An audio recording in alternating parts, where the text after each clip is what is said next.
அல்லாஹ்வின் நல்லடியார்களே, இந்த உலகத்தில் பொதுவாக எல்லா மனிதர்களும் தன்னுடைய வாழ்க்கையில் விரும்புகின்ற மிகப்பெரிய விஷயம் என்று சொன்னால் அது மகிழ்ச்சியும் சந்தோஷமும் மாத்திரம்தான். இந்த உலகில் வாழக்கூடிய ஒவ்வொரு மனிதனும் தான் விரும்புகின்ற அந்த மகிழ்ச்சியை அடைவதற்கு, இந்த உலகத்தில் வாழக்கூடிய ஒவ்வொரு மனிதனும் தான் நேசிக்கின்ற அந்த சந்தோஷம் அதை அடைவதற்கு ஒவ்வொரு நாளும் அரும்பாடு வருகின்றார்கள். ஆனால் அவர்கள் முயற்சி பண்ணக்கூடிய அந்த சந்தோஷமும் அந்த மகிழ்ச்சியும் அதிகமான நபர்களுக்கு கிடைப்பது இல்லை. எனவேதான் மகிழ்ச்சியை பெறுவதற்கான ஏக்கமும் சந்தோஷத்தை அடைவதற்கான தேடுதலும் இந்த உலகத்தில் நாளுக்கு நாள் பெருகிக் கொண்டே இருக்கின்றது. சில நேரங்களில் தான் விரும்பிய அந்த மகிழ்ச்சி, தான் விரும்பும் அந்த சந்தோஷம் தமக்கு கிடைக்காத பொழுது விரக்தியின் விளிம்பிற்கு சென்று தவறான வழிகளை தேர்ந்தெடுத்து வாழ்க்கையை பாழாக்கும் நிலைக்கு மனிதன் தள்ளப்படுகின்றான். இப்படிப்பட்ட கால சூழ்நிலையில் இஸ்லாமிய சமூகம் எதை போதிக்கின்றது தெரியுமா? தன்னோடு வாழக்கூடிய சக முஸ்லிம், தன்னோடு வாழக்கூடிய சக மனிதன், அவனுடைய வாழ்க்கையில் மகிழ்ச்சியை, சந்தோஷத்தை மலர் செய்கின்ற செயல்களை, பணிகளை நீங்கள் செய்யுங்கள். அது இபாதத், இறைவனின் வணக்கத்தில் ஒன்று என்று மார்க்கம் போதி செய்கின்றது. தன்னுடைய சக மனிதனோடு, தனது சக முஸ்லிமோடு அவனுடைய வாழ்க்கையில் மகிழ்ச்சியை கொண்டுவதற்கான செயல்களில் ஈடுபட வேண்டும். அப்படி ஈடுபடுவதும் இறை வணக்கத்தில் உள்ளது என்று மார்க்கம் நமக்கு சொல்லித் தந்தது. அது மாத்திரமல்ல, அப்படி ஒரு முஸ்லிமுடைய, ஒரு மனிதனுடைய வாழ்க்கையில் சந்தோஷத்தை கொண்டு வருவது என்பது நாளை மறுமையில் யார் அதற்கான செயல்களில் ஈடுபடுகின்றார்களோ அவர்களுக்கு சோபனத்தையும் சன்மார்க்கத்தையும் மிகப்பெரிய உயர்ந்த பதவியையும் நாளை மறுமையில் இறைவன் வழங்குவதாக மார்க்கம் போதனை செய்கின்றது. அது மாத்திரமல்ல, படைத்த ரப்பின் நேசத்தை பெற்றுத்தரும் செயலாக மற்ற முஸ்லிமுக்கு சந்தோஷத்தை ஏற்படுத்தும் ஒரு முஃமின் இறைவனின் பிரியத்தை, நேசத்தை பெறுகின்றான் என்பதாகவும் மார்க்கம் நமக்கு போதனை செய்கின்றது. அப்துல்லாஹ் இப்னு அம்ர் ரலியல்லாஹு தஆலா அன்ஹு அவர்கள் ஒரு செய்தியை பதிவு செய்வார்கள். நபிகள் நாயகம் ஸல்லல்லாஹு அலைஹி வஸல்லம் அவருடைய சபைக்கு ஒரு கிராமவாசி வருகின்றார். ஒரு கிராமவாசி பெருமானார் ஸல்லல்லாஹு அலைஹி வஸல்லம் உடைய சபைக்கு வருகின்றார். வந்தவர் கேட்டார், யா ரசூலல்லாஹ், இறைவனுக்கு பிரியமான அமல் எது? வந்த அந்த சகோதரர் கேட்டார், யா ரசூலல்லாஹ், இறைவனுக்கு பிரியமான அமல் எது? அந்த கேள்வியை உள்வாங்கிய பெருமானார் ஸல்லல்லாஹு அலைஹி வஸல்லம் அவர்கள் சொன்னார்கள், அஹப்புன் நாஸி இலல்லாஹி அஸ்ஸ வஜல் அன்ஃபஅஹும் லின்னாஸ். மனிதர்களில் இறைவனுக்கு பிரியமான நபர் யார் தெரியுமா? எந்த மனிதன், எந்த முஸ்லிம் தன்னுடைய சக முஸ்லிம்களுக்கு எல்லா வகையிலும் பயன் தரக்கூடிய வாழ்க்கையாக தன்னுடைய வாழ்க்கையை அமைத்துக் கொள்கின்றார்களோ, எந்த ஒரு மனிதன் தன்னோடு வாழக்கூடிய மனிதர்களுக்கு ஒத்தாசையாக, உதவியாக வாழுகின்றார்களோ அந்த மனிதன் தான் இறைவனுக்கு மிக பிரியமானவர் என்று சொன்னார்கள் பெருமானார் ஸல்லல்லாஹு அலைஹி வஸல்லம். மீண்டும் கேட்டார் அந்த நபர், யா ரசூலல்லாஹ், வேறு யாராவது ஒரு நபர் இறைவனுக்கு பிரியமானவர்? சொன்னார்கள் நபிகள் நாயகம் ஸல்லல்லாஹு அலைஹி வஸல்லம் அவர்கள், அஹப்புல் அமாலி இலல்லாஹி அஸ்ஸ வஜல் சுரூரு ததுகுல் அலல் முஸ்லிம். ஒரு முஸ்லிமுக்கு, ஒரு மனிதனுக்கு சந்தோஷத்தை ஏற்படுத்தக்கூடிய செயல் அந்த செயலை செய்பவர் இறைவனுக்கு பிரியமானவர். சொல்லிவிட்டு விளக்கம் சொன்னார்கள் பெருமானார் ஸல்லல்லாஹு அலைஹி வஸல்லம் அவர்கள், அன் தக்ஷிஃபு அன் குர்பா அன் தகுலா அன்ஹு தைனா அவ் ததுர்து அன்ஹு ஜூஆ.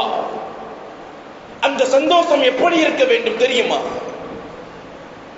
ஒரு மனிதன் தன்னுடைய சக மனிதனுக்கு, ஒரு முஸ்லிம் தனது சக முஸ்லிம்களுக்கு ஏற்படுத்தக்கூடிய சந்தோஷம் எப்படி இருக்க வேண்டும் தெரியுமா? பெருமானார் விளக்கம் சொன்னார்கள்.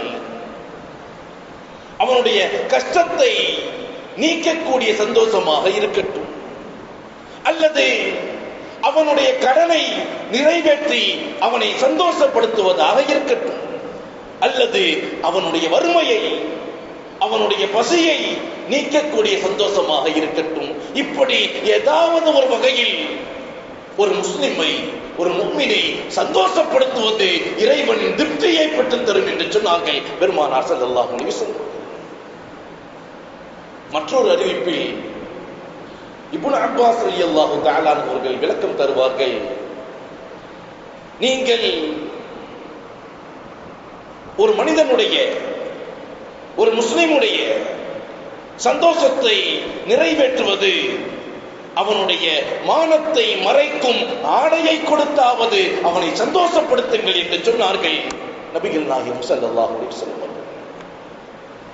அன்பானவர்களே, இப்படி ஒரு மனிதன் தன்னுடைய வாழும் வாழ்க்கையில், தன்னுடைய உலக வாழ்க்கையில் எதை செய்தாவது மற்றவர்களை சந்தோஷப்படுத்தும் நிலையை மார்க்கம் தூண்டுகின்றது.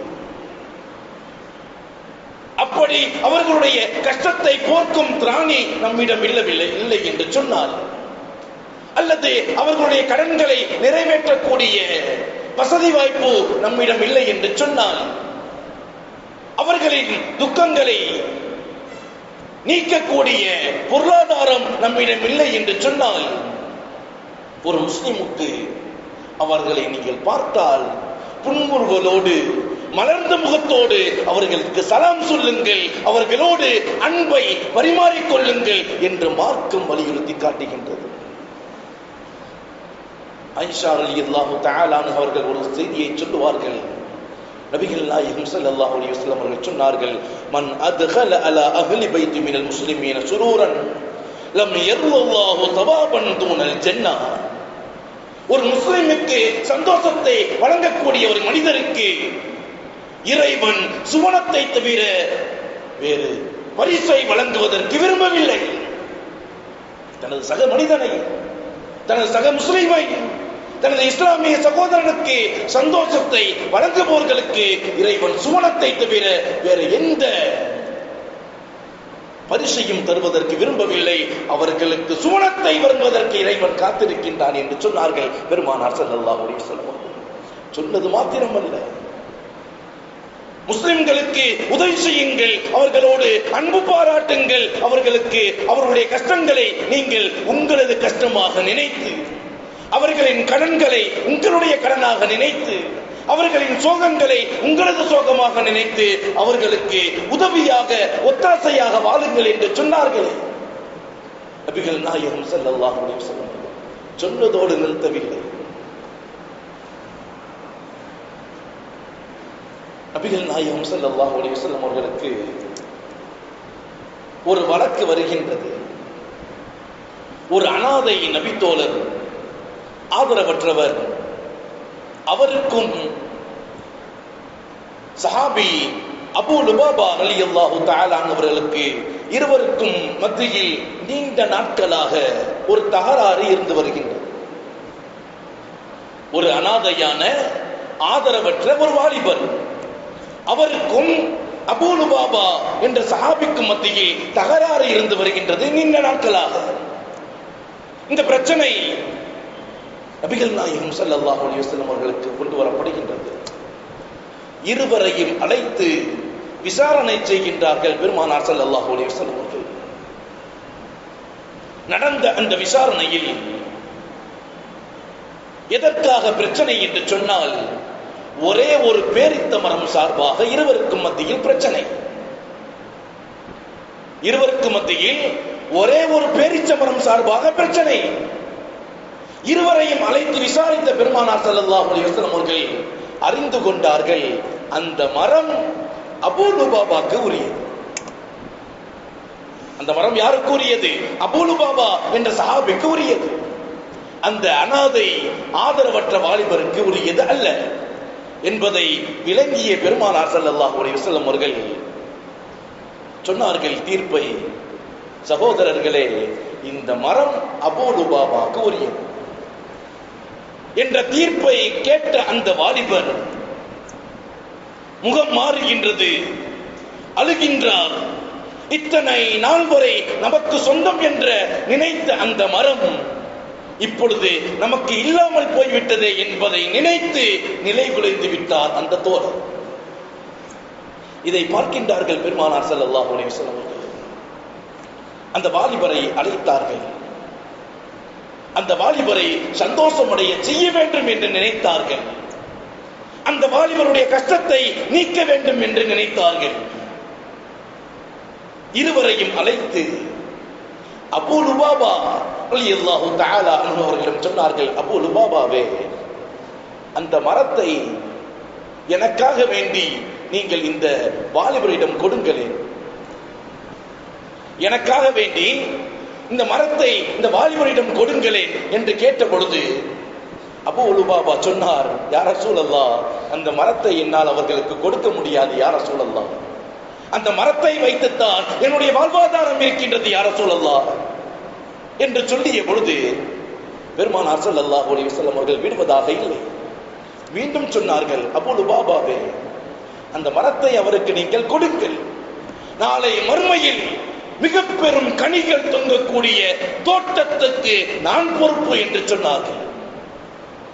ஒரு மரத்தை அவர்களுக்கு கொடுத்தால் அதற்கு பகரமாக நாளை மறுமையில் மிகப்பெரிய தோட்டத்தை பெற்றுத் தருவதற்கு நான் பொறுப்பு என்று சொன்ன பொழுது அப்பொழுதும் அபூ லுபாபா சொன்னார், இல்லை யா ரசூலல்லாஹ், அந்த மரத்தை என்னால் அவர்களுக்கு கொடுக்க முடியவில்லை யா ரசூலல்லாஹ் என்று சொல்லிய பொழுது இந்த பேச்சுக்களை தூரத்தில் இருந்து கேட்டுக்கொண்டிருந்த அபூ தஹர் ரலியல்லாஹு தஆலா அவர்கள் வருகின்றார்கள். வந்தவர்கள் அபூ லுபாபாவிடம், அபூ லுபாபாவே, அந்த மரத்தை நீங்கள் அந்த ஏழை சகோதரருக்கு கொடுத்து விடுங்கள். அதற்கு பகரமாக மதீனாவில் இந்த இடத்தில் 100 மரங்கள், மிக பெரும் விளைச்சலுக்குரிய 100 மரங்கள் அடங்கிய ஒரு தோட்டத்தை நான் உங்களுக்கு தருகின்றேன் என்று சொல்லிய பொழுது அபூ லுபாபா ஏற்றுக்கொண்டார். ஒப்பந்தம் போடப்படுகின்றது. ஒரு மரத்துக்கு பகரமாக 100 மரங்களை அபூ தஹர் ரலியல்லாஹு தஆலா அவர்கள் அபூ லுபாபாவிடம் கொடுத்தார்கள். ஒப்பந்தத்தை கொண்டு செல்கின்றார்கள். யா ரசூலல்லாஹ், யா ரசூலல்லாஹ், நீங்கள் அபூ லுபாபாவிடம் கேட்ட அதே மரம் இந்தார்கள். உங்களுடைய ஆசையை, உங்களுடைய விருப்பத்தை, இந்த மரத்தை அந்த ஏழை சகோதரரிடமே கொடுங்கள் என்று அபூ தஹர் ரலியல்லாஹு தஆலா அவர்கள் தனது 100 மரத்தில் தோட்டத்தை கொடுத்து ஒரு மரத்தை வாங்கி பெருமானார் ஸல்லல்லாஹு அலைஹி வஸல்லம் அவர்கள் ஒப்படைத்தார்கள். இந்த மரத்தை பெற்றுக்கொண்ட பெருமானார் ஸல்லல்லாஹு அலைஹி வஸல்லம் அவர்கள் அந்த ஒப்பந்தத்தை அந்த அனாதை ஆதரவற்ற வாலிபருக்கு கொடுத்து அவரை சந்தோஷப்படுத்தினார்கள்.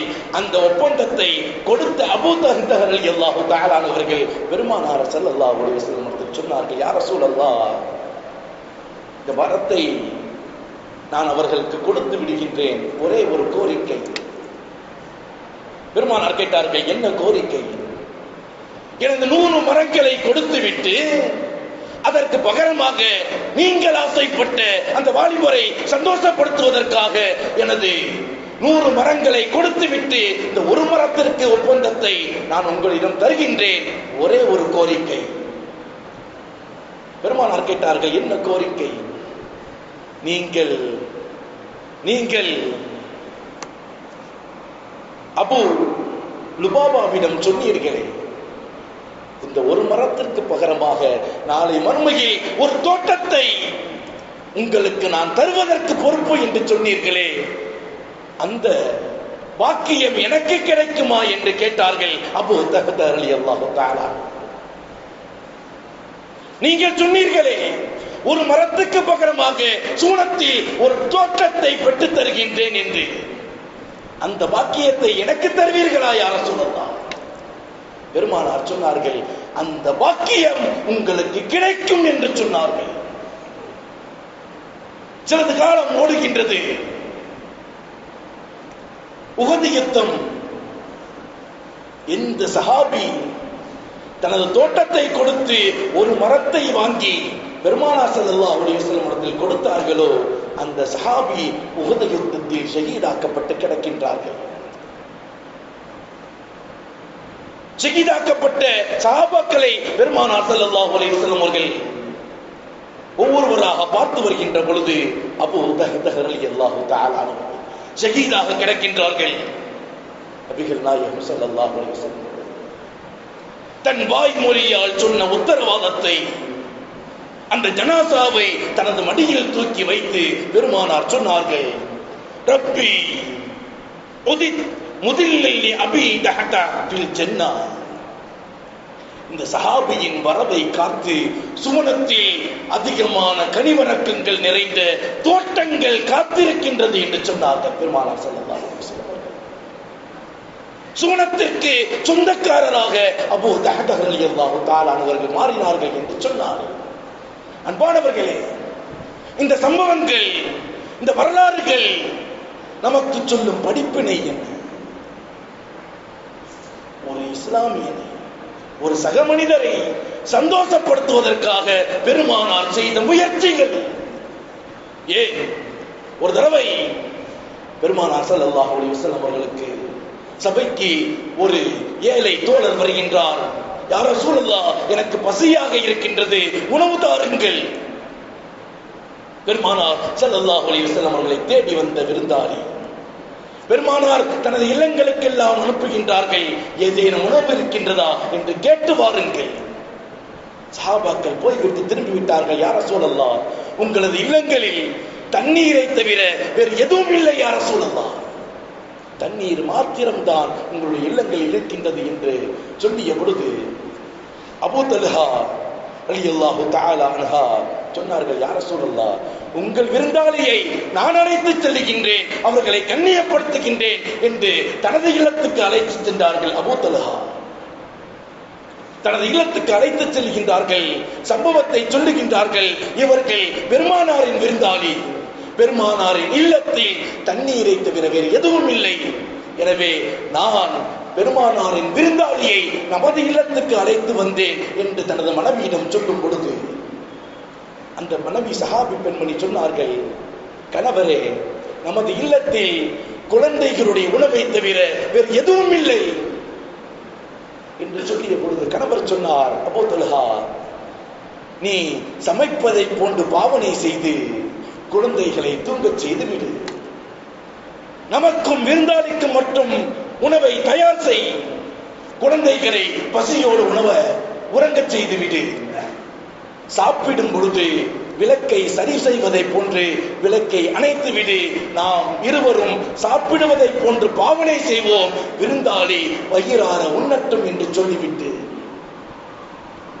தானும் தனது மனைவியும் தனது குழந்தைகளும் பசியோடு உறங்க பெருமானாரின் விருந்தாளியை கண்ணியப்படுத்தினார் அபூ தல்ஹா. மறுநாள் காலை நபிகள் நாயகம் ஸல்லல்லாஹு அலைஹி வஸல்லம் அவர்களை சந்திக்க வரும்பொழுது பெருமானார் சஹாபாக்களுக்கு மத்தியில் இரவு நடந்ததை சொன்னார்கள். சொல்லிவிட்டு அபூ தல்ஹாவை அழைத்து சொன்னார்கள், அபூ தல்ஹாவே, நேற்று இரவு இறைவன் ஆச்சரியப்பட்டார், உங்களுடைய செயல்களின் பார்த்து நீங்கள் செய்த அந்த நிலைகளை கண்டு இறைவன் ஆச்சரியப்பட்டார் என்று சொல்லிவிட்டு உங்களுக்காக இறைவன் ஒரு இறை வசனத்தையே இறக்கினான் என்று சொல்லி ஓதி காட்டினார்கள். வல்லதீன தபவ்வு தார வல் ஈமான மின் கப்லிஹிம் யுஹிப்பூன மன் ஹாஜர இலைஹிம் வலா யஜிதூன ஃபீ சுதூரிஹிம் ஹாஜத்தம் மிம்மா ஊது வ யூஸிரூன அலா அன்ஃபுஸிஹிம் வலவ் கான பிஹிம் ஹஸாஸா. தனக்கு தேவை இருந்த பொழுது தனக்கு தேவை இருந்த பொழுதும் பெருமானாரின் விருந்தாளியை கண்ணியப்படுத்தினார்கள். இவர்கள் வெற்றியாளர்கள் என்று இறைவன் வசனத்தை இறக்கினான் என்று சொன்னார்கள் பெருமானார் ஸல்லல்லாஹு அலைஹி வஸல்லம் அவர்கள். அன்பானவர்களே, நாம் சிந்திக்க வேண்டிய விஷயம், ஒரு முஃமினை சந்தோஷப்படுத்தியதற்கு இறைவன் ஆயத்தை இறக்குகின்றான். ஒரு முஸ்லிமை சந்தோஷப்படுத்தியதற்கு பெருமானார் சூனத்தின் சொந்தக்காரராக மாற்றி காட்டினார்கள். அன்பானவர்களே, நம் வாழும் வாழ்க்கையில் நம்மோடு இருக்கக்கூடிய சக முஸ்லிம்களின் துன்பங்களில் நமது துன்பமாக ஏற்று பங்கேற்க வேண்டும். அவர்களின் கஷ்டங்களை நம்முடைய கஷ்டமாக நினைத்து இஸ்லாமியர்களாக இருந்தாலும் சரி, சக மனிதனாக இருந்தாலும் சரி, பெருமானாரும் மார்க்கமும் காட்டிய வழி அனைவருக்கும் உதவும் மனப்பான்மையை இஸ்லாமியர்கள் வாழ வேண்டும் என்பதை மார்க்கம் நமக்கு சொல்லித் தந்தது. இந்த அடிப்படையில் அல்லாஹு தஆலா அருள்முறை குர்ஆன் ஷரீஃபின் வாயிலாக அத்தனை போதனைகளையும் ஏற்படுத்தினானோ, பெருமானார் ஸல்லல்லாஹு அலைஹி வஸல்லம் அவர்கள் எதை மார்க்கமாக நமக்கு சொல்லித் தந்தார்களோ அந்த அடிப்படையில் வாழ்ந்து ஈருலகிலும் வெற்றி பெறக்கூடிய நல்லடியார்களாக அல்லாஹ் நம் அனைவரையும் ஆக்கி அருள்வானாக. அருமை நாயகம் ஸல்லல்லாஹு அலைஹி வஸல்லம் அவர்கள் சொன்னார்கள், தூபா லிமன் வஜத ஃபீ ஸஹீஃபத்திஹி இஸ்திக்ஃபாரன் கஸீரா. யார் நாளை மறுமையில் தன்னுடைய நன்மை தீமை ஏற்றில் அதிகம் தௌபா செய்தவர்களாக, இறைவனத்தில் பாவ மன்னிப்பை பெற்றவர்களாக தனது நன்மை தீமை ஏற்றை வழக்கரத்தில் பெற்றுக் கொள்கின்றார்களோ அவர்களுக்கு சுபசோபனம் என்று சொன்னார்களே, அப்படிப்பட்ட உயர்ந்த உன்னத நசீவை பெறக்கூடிய நன்மக்களாக அல்லாஹ் நம் அனைவரையும் ஆக்கி அருள்வானாக. வஆகிர் தஅவானா அல்ஹம்துலில்லாஹி ரப்பில் ஆலமீன். அஸ்ஸலாமு அலைக்கும் வரஹ்மத்துல்லாஹி தஆலா வபரகாத்துஹு.